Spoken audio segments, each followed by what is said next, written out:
This is Mark Stepp. I'm the Chief Innovation Officer here at Realvolve, and we're going to be going over the Realvolve workflow checklists and branching. What is a checklist? I want to hit just a couple quick basics. A checklist is a list of items that are attached to an activity, which must all be checked with a check mark for that activity to be considered complete. So here we have a checklist, and this checklist would be part of an activity. Checklists come in two different flavors, and I call them flavors, but they're two different styles of checklists. Basically, you've got a static item and you've got a merge field item. So let me explain those two very quickly. A static item, if you look at whenever you're defining a workflow, the activity itself, there are checklists in that lower left-hand corner. In this case, a static item would be an item on that checklist that you've just typed in. So you type in that checklist item like inspection contingency in, you press enter. That is just a static item. It stays the same whenever you go to look at it. A merge field item is a checklist entry that uses a merge field from the database. It's an actual field in our database. In this case, I've got 5 of them. There's a ratification date, a contingency date, financing, home inspection, and closing date. So by putting these in as checklist items, you can fill in some information. So just compare them side by side. You can see they look fairly the same, but the checklist items that are static are just plain text. The merge fields have brackets around them.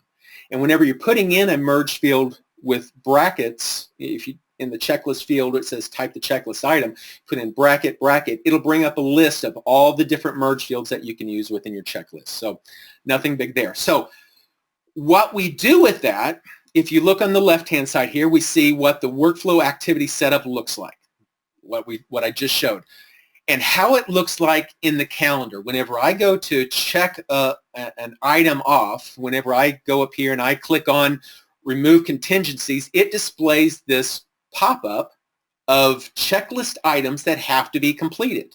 And that list in the static list is just those same text items that I had typed in my checklist on the left-hand side. So they show up.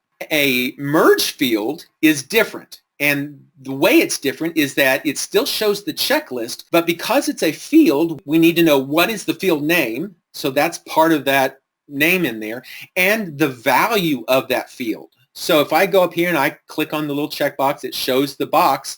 It will also show me the field values that are in the individual fields on the right-hand side of the field label. If there is a value in the database, it'll go ahead and fill it in for you. So if there's a ratification date of March 11th, it fills it in. If that field is blank in the database, you can fill it in right here. You can click into that field, put in a date, or if it's a date field, or if it's a text field, you can type in text, and there's lots of different field types, and you can select that information right in this checkbox. Whenever you do that and hit the save and close, it fills that information into your database for you. So you don't really have to go into each one of the Realvolve fields to actually fill in the values. So here's how checklist items work. If you've got items in your checklist that are unchecked, there's a blank square box there. That means that whole activity is not complete. If, on the other hand, you've gone through and you've either checked them off or you've said that that activity is not needed, you've got the little circle slash, it's marked out, that means that activity, it's not that it's not complete, it's just that it's not needed. And we don't allow you to remove that item. We want to make sure that everything gets in the list, but it's not needed, so it's checked off. In that case, that activity, because there's no blank square boxes, is considered complete. So the question then becomes, what happens to non-completed checklists? And how do I deal with them? Well, technically, you don't have to do anything. If a checklist is not complete yesterday, whenever you look at your dashboard today, it'll still show as a non-completed item in your list of things that you need to do. So technically, you don't have to do anything. But there are certain checklist items that you may have in an activity and you want to make sure they get done. Something has to happen in order to make those get done, and it's important to resolve that particular checklist. So in the actions, whenever you're actually editing a workflow, you've got your checklist on the left. You've also got your actions on the right, and you can have multiple actions. In this case, I've got 3 separate actions on one activity. There's an email for all documents have been received. I could send an SMS text message that says all documents have been received. If I didn't want to send an email, if I wanted to do both, I could do that. But I can also send an email saying, hey, I've got some missing documents. So you've started this workflow and this activity comes up due. Basically what happens is you go to check it and it will show you the list of items. In this case, I have 5 checklist items. This is a new listing checklist and we're checking to see, do we have any missing documents? So there's 5 items here: the signed listing agreement, seller's disclosure, etc. So all of those items are missing the little checkbox. So that means that the activity itself is not complete. That also means down at the bottom, because we had actions assigned, one of those actions that was in those, we had 3 of them, one of those actions is for incomplete checklists. Because those are missing, the whole checklist still is not complete. Down at the bottom, we've got this incomplete checklist and identify that there's an action that needs to be done. And the question is where did this come from? And I want to show that to you by going back to our workflow where we were defining this activity. On the right-hand side, we have the action itself down at the bottom as being an email missing documents. That's one of the 3 actions. If we look at that action, at the top you see that there's a title to it, which is the title we gave it for email missing documents. That's just to identify this action. Of that action, it can do different things. One of the things it can do is send a message. In this case, we're going to send a manual email with preview. And the thing about it is we're sending a particular template called missing documents. There's a place also in there that we can add or subtract tags. In this case, I'm going to add a tag called missing documents to my listing so that I know I'm missing some documents on it. Then the next thing down at the bottom, this is the most important part. Because this is a checklist for non-completed items, I want to place a little checkbox in that action for incomplete checklist. And what that does is that makes this particular action available whenever a checklist is not complete. Whenever a checklist is not complete. So the fact that I've got those 3 items unchecked, that makes that available actions for incomplete checklist, the email missing documents, available in this list. I can then come over here, click on Run, and what it does is it sends the email or gives me the ability to edit it, and it's got the different merge fields in here. One thing that it has in here is the list of non-completed checklist items. In this case, it's the documents. So the question is where did that come from? How did it get in there? So I'm going to go back to my template editor and look at that template. We have our different merge fields that are available, the dates, the person that I'm sending it to, the street address, and the signature. But I've also got a special activity checklist incomplete merge field. That means whatever items are in the activity that is sending this email from the checklist area, it's going to send the incomplete list, those things that are not checked. So what that does then is whenever that gets sent, you can see the email itself gets sent, and here's just a quick preview in the radar section. Dear Joe, it fills in all the information, and those 3 items which were not checked off then get sent to the listing agent. Cool, okay? So the other thing that action did was it added the missing documents tag to this property. That came from that missing documents add tag piece that we were in the action. So just see where that's at. The other thing that it did was it said, I want to reschedule this activity. If it's incomplete and I'm going to send that email, I want to reschedule it in 2 days. So it's bumped the date from March 11th to March 13th. So it gives you a couple days to deal with the missing documents and then remind you in a couple days. So very quickly, you've sent that, and now, say March 13th comes up, the activity comes back due. Down at the bottom, you can see that it's already been run one time. We've already sent the missing documents one. Hopefully, we've gotten those documents in by now. So then I can go in there, and I can check off those items. You'll see that now all 5 of those checklist items are done. You'll see at the top, now that activity is completed, which is what we wanted to do. The nice thing about that is the fact that because it's completed, now my actions down at the bottom have changed. We've got some branching capabilities here. From here, I've got my available list of completed checklist items. In this case, I can either send an email of my documents have been received or an SMS text message, or both if I wanted to. So where did that come from? Again, it came from my action whenever I was defining it. Over here on the right-hand side, I've got the 2 actions that were for completed activities. And if you look at the individual action itself, again, it has the title at the top. It's got the action that it's doing, sending of a message. In this case, I'm also removing a tag. So we've got all the documents in. Now I want to remove that missing documents tag from that listing. I don't want to leave that tag floating around in there because it's not needed. But down at the bottom, and this is the real key, because it's got a blank item, it's unchecked, that means that this action is only available whenever you have all your checklists checked. So here we are with our list again. We can now click on the run, and whichever items on the left-hand side of the action itself is checked, it will run one or both of those. So then we send out the email.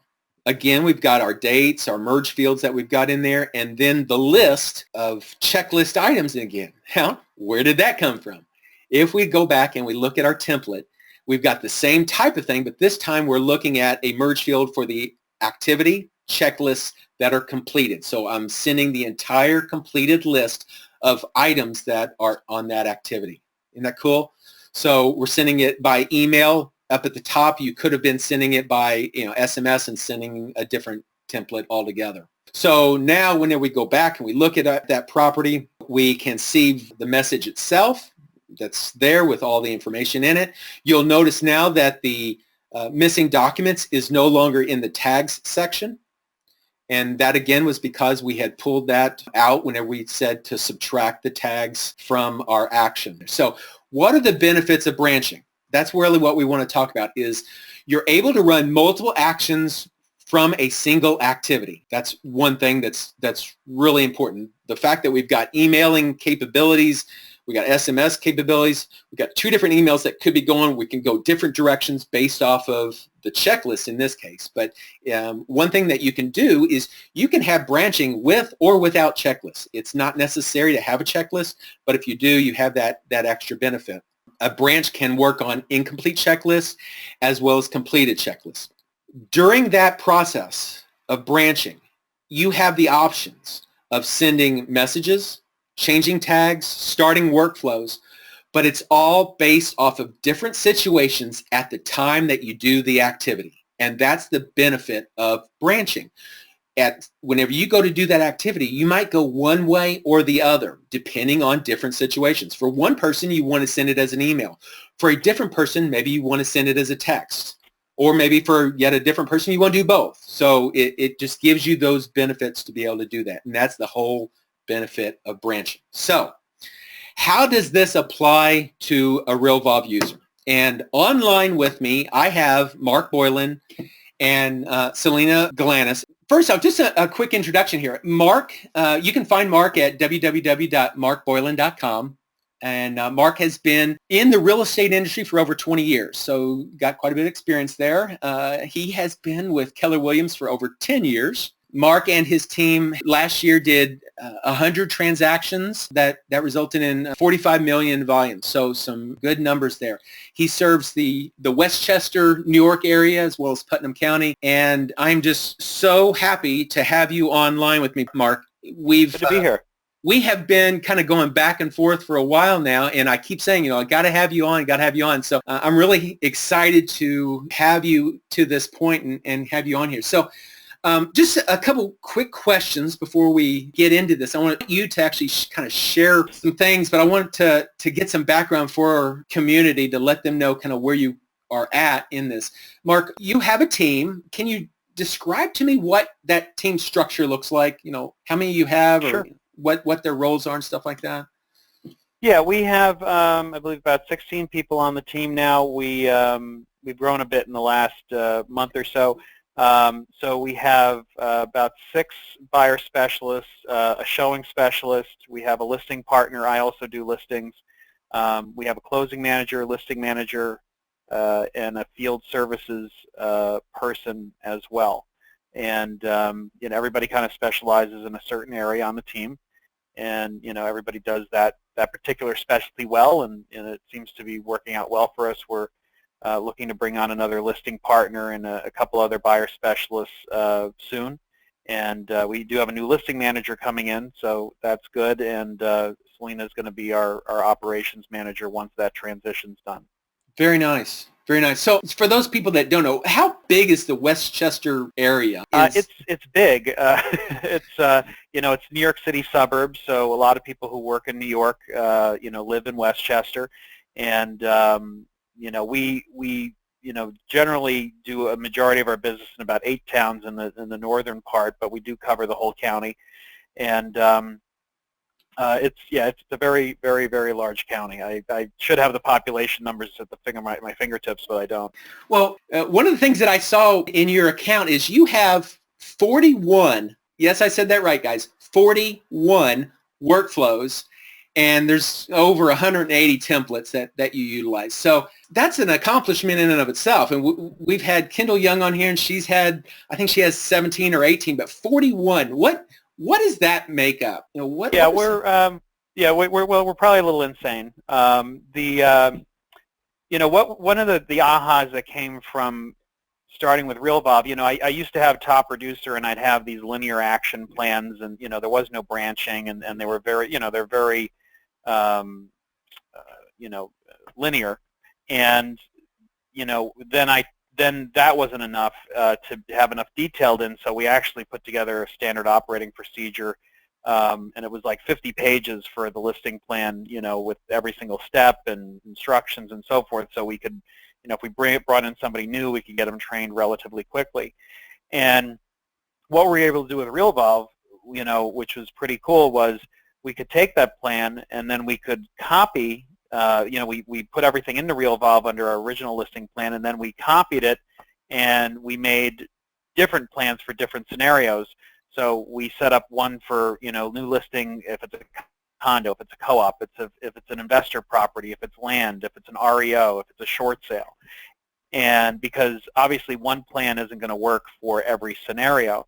And by doing that, the plan started to expand, and the same thing went on our closing end, because we had to have different closing. Was it a buyer closing, a seller closing? Is it buyer buying a condo or single family, and so forth? So we adjusted and made new plans depending on the scenario. And one of the things that we were looking to do in the future, which we thought was pretty neat, is we could actually start structuring plans within those categories depending on the type of client. So if we think the client's like a high D or a high C, or a high I, we could have a plan that is very specific to their personality type.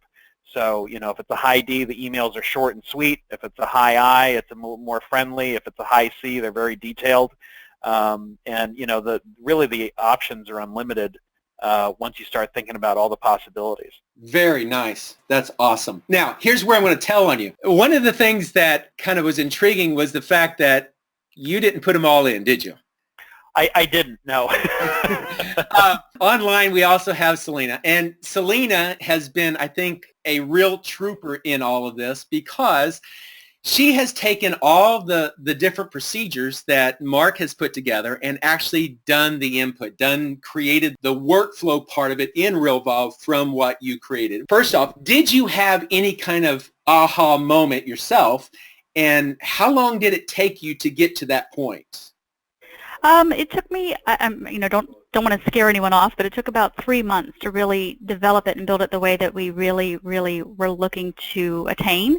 In the beginning, it was really just taking Mark's information from that standard operating procedure, that 50 pages, taking that linear and creating something that worked simultaneously for everyone on the team. No one was really waiting on anyone to get started any longer. So the aha moment really came pretty early. Probably in that first month, maybe the first couple of weeks of taking something, putting it in, and realizing the true capability. Having the branching, having the different emails for different scenarios, and making sure that the team was all working at the same time and nothing was lagging. So it did take quite some time, because we obviously have significantly more than the average person as far as workflows, but we really made it work for us, and we're continuing to do that. We're constantly making changes, especially as you guys develop new things within the system. We're taking those new things and implementing it right away. So awesome. It's been pretty exciting. It's pretty exciting. That is awesome. Would you like to share your screen and maybe show the user some of the things that maybe you've got on there just real quickly? Yeah, sure. Let me change over to your screen. All right. So you can see it now? Yes. Yep, Yeah, I can see it. Yes. Yeah, we can see it. Okay. All right, great. So what we're looking at right now, and this is just in relation to the talk today about these checklists, and this is, by the way, this is in the design mode. It's not, how one would see it if you're, actively doing the task. But we set up a task called, review listing documents and place an order. And down here we have all the listing documents that we get signed up at our listing appointment. Keep in New York's, a bit of a pain in the rear. There's a lot of different, rules, and we're dealing with, very varied residential landscape. We have houses that are built in the 1700s. We have ones that are new construction, and the topography can be anywhere from level land to, built on the side of a rock cliff. So, and there's about 20 different styles of homes, and, built over those periods of time. So, but anyway, so when we get the documents, we go to meet with the client. Obviously, not everything is signed at the appointment. Sometimes they need to, get information before they can fill it out.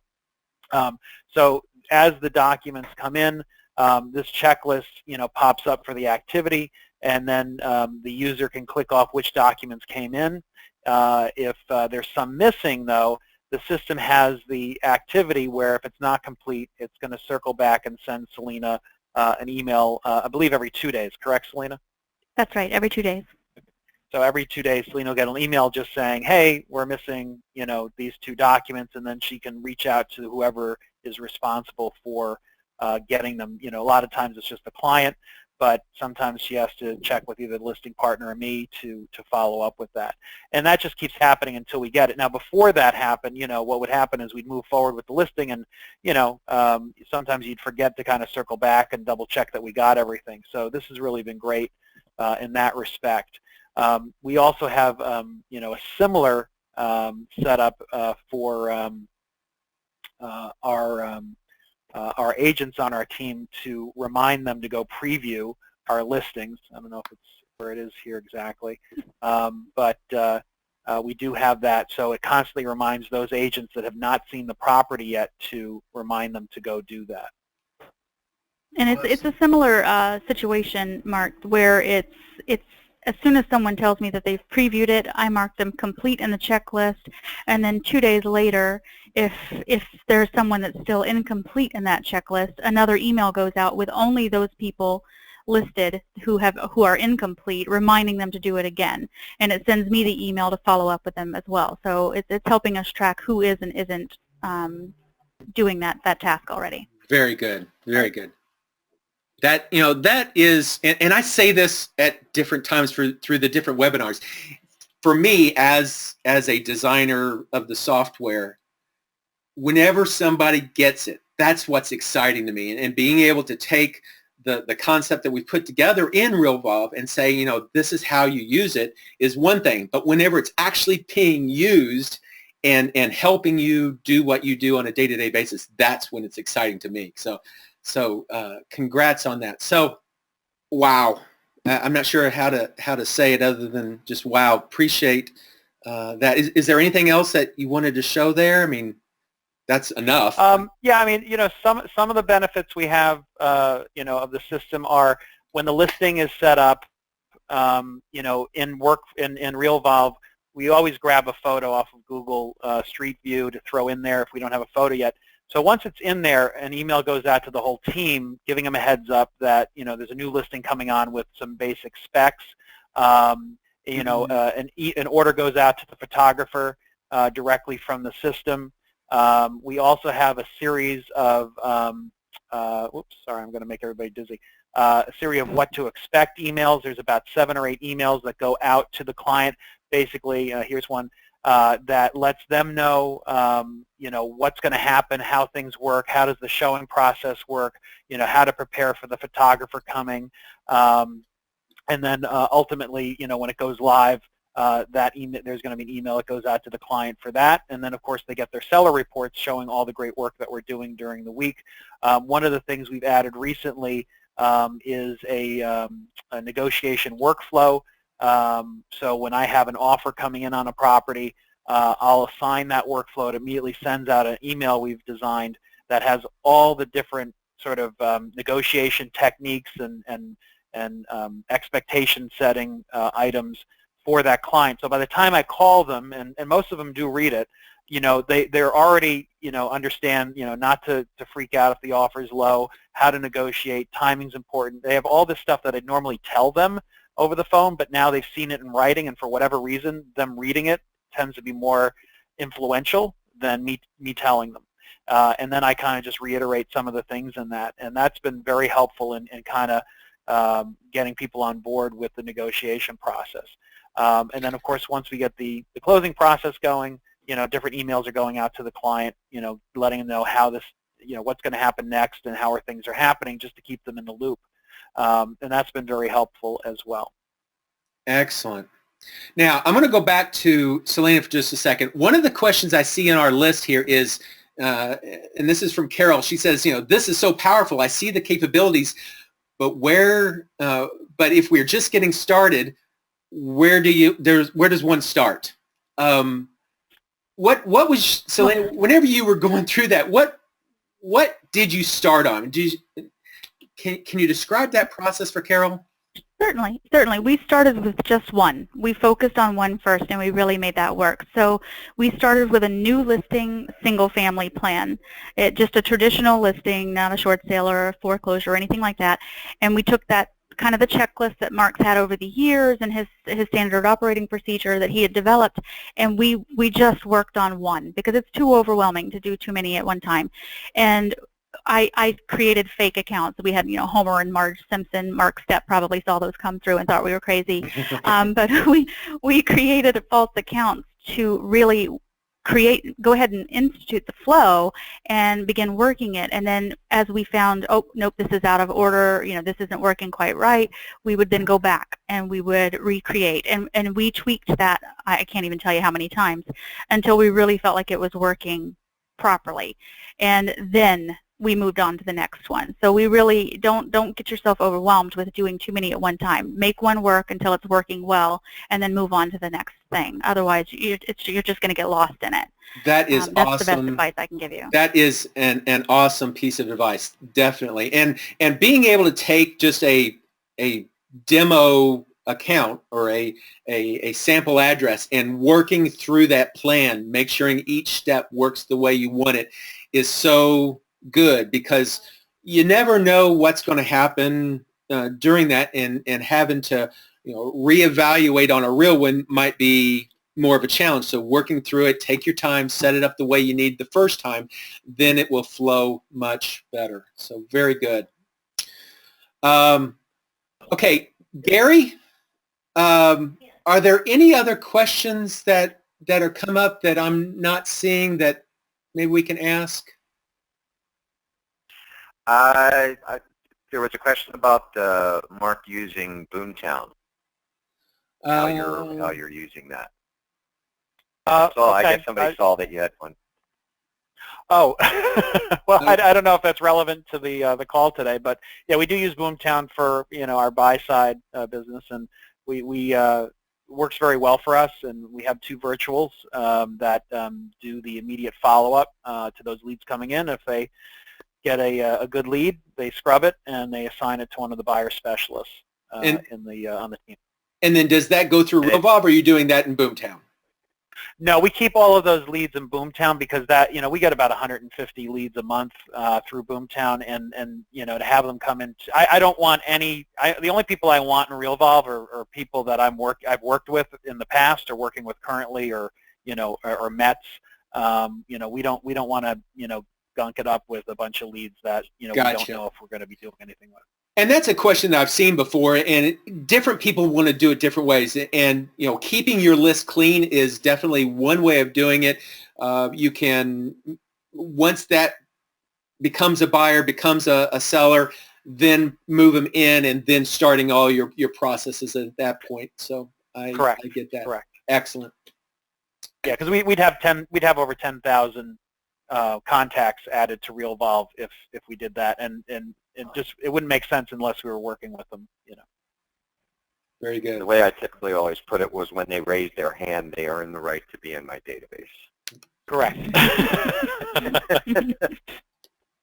And that's good advice, because you can get really, you get really bogged down in all the people that are, that come to you, and then you've got a real mess. So that's really good advice.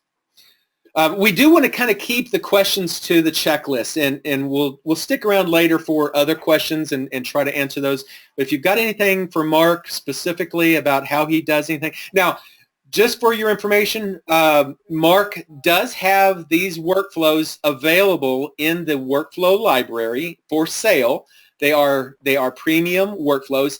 They have spent a lot of time. Guys, I cannot tell you, 41 workflows will take a lot of time, and 180 plus templates will take a lot of time.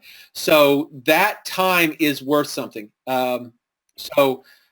Mark had put together, Mark, can you show them from your screen, if you click on the little plus and go to add workflows from the library? There is, he's got 4 or 5, 6 different ones that are there, and then also the full package, I think, is available as well. So if you guys are interested in any of that, you'll see some details on each one of those, pricing and stuff. There's a lot that goes into those, so definitely look those over and figure out if they're good for you. And for New York people, I mean, you guys are an attorney state, right? Yeah. We are. So yeah, these are, based on, I mean, a lot of it is, I think, would apply to anywhere in the country, but there are some New York specific, tasks in here. So generally what we tell people that are purchasing them is, go through and you're just going to tweak it a little bit to your market, but it's certainly going to give you the ideas and the direction on how you can structure, and it's certainly a lot easier to edit and clean up something that's already done than to start from scratch. Awesome. One other thing about Mark is with the Patrick Lilly team training. That's kind of how. Oh, Real Estate Vision Group. Yeah, Real Estate Vision Group, and they have just an awesome group of agents that are part of that group, that training area. And you had a podcast with Patrick a few months ago, and whenever we post this on the YouTube, I will post also a link to that podcast, because it was a really good podcast that it talks about. There's the podcast right there. If you guys want to go to that, it's the repodcast.rocks link. I did put it in the chat area of this, but I'll also put the link in our YouTube channel so that you guys can get to it later if you want to. But Mark, Patrick has a great conference every year. This coming year, it's going to be in Charleston, South Carolina, between September 18th and 20th, and it brings in some of the top agents from around the country, and everybody. It's a wonderful event because everybody just shares their ideas, their systems, their what they're working on. We work through challenges, and Patrick's just a phenomenal host and so giving throughout the conference with all of his experience, information, and just it's just a wonderful group of people and a wonderful experience. So if you can make it, please do. Yeah, I went to the conference they had this past year, and I was just blown away with what was presented. And just, I mean, it was agents helping agents. It was just a real community, and the love that was being shown there was just phenomenal. Is the best word that I can say. Phenomenal. Anyway, so that interview is on there. If you guys want to find anything about Mark Boyland, you can listen to that podcast as well, and we'll go from there. So we have really run out of time past what I wanted to, but if you guys have any questions, visit our website, send us an email. We'd be happy to answer that. And you guys have an awesome rest of the week. If we can help you at all, let us know. And sayonara. Thank you so much, Mark, Selina, so much for being on here. I cannot tell you again just how glad I am for you guys to take this, run with this, and share with our community. So thank you. Appreciate it so much. We will talk to you guys later. All right, bye-bye.